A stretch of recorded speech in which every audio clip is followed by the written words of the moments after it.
வணக்கம் நண்பர்களே. கர்மாஸ்பிரசியின் கருத்தை அறிமுகப்படுத்துவோம். அதாவது கர்மா, வினை சூழ்ச்சி. இன்றைய உலகில் சதி என்ற கருத்து பொதுமக்களின் உரையாடல்களை ஆள்கிறது. அரசியல் மணிப்புலேஷனில் இருந்து நிறுவன சக்தி வாய்ந்த நபர்கள் அல்லது அமைப்புகள் மூடிய கதவுகளின் பின்னால் செயல்படுவதால் சமூக பிரச்சனைகளை மக்கள் அடிக்கடி குற்றம் சாட்டுகிறார்கள். இந்த சதிகள் பொதுவாக ரகசியமாக வடிவமைக்கப்பட்டதாகவும் சில எலீட் புத்திசாலி நபர்களால் திட்டமிடப்பட்டதாகவும் நம்பப்படுகிறது. ஆனால் அவற்றின் தாக்கங்கள் அப்பாவி, உதவியற்ற மாசஸில் உணரப்படுகின்றன. ஆனால் இந்த சதி பற்றிய புரிதல் அடிப்படையாகவே தவறானது என்றால் என்ன?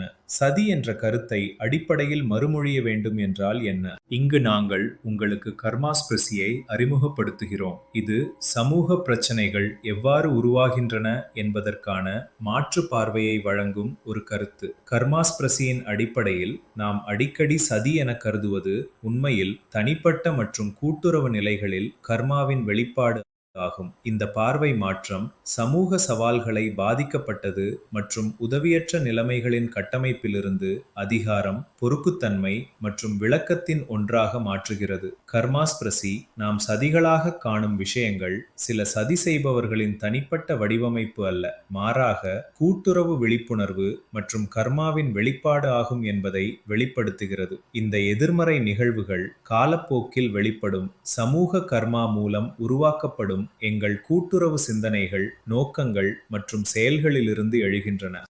இந்த யதார்த்தத்தின் கருத்து கர்மாஸ்பிரசியின் கருத்தை விளக்குவதற்கான முயற்சியாகும். இது வரலாற்று மற்றும் சமகால நிகழ்வுகளில் எவ்வாறு செயல்படுகிறது என்பதை விளக்குகிறது. மேலும் சமூக சவால்களை பற்றிய ஒரு ஆழமான, அதிகாரமளிக்கும் பார்வையை எவ்வாறு வழங்குகிறது என்பதை காட்டுகிறது. இந்த உலக கண்ணோட்டத்தை ஏற்றுக்கொள்வதன் மூலம் நாம் பாதிக்கப்பட்டவர்களின் கதைமுறையை மீறி நாங்களும் எங்கள் சமூகங்களின் விதியை உருவாக்கும் சக்தி வைத்துள்ளோம் என்பதை உணரலாம்.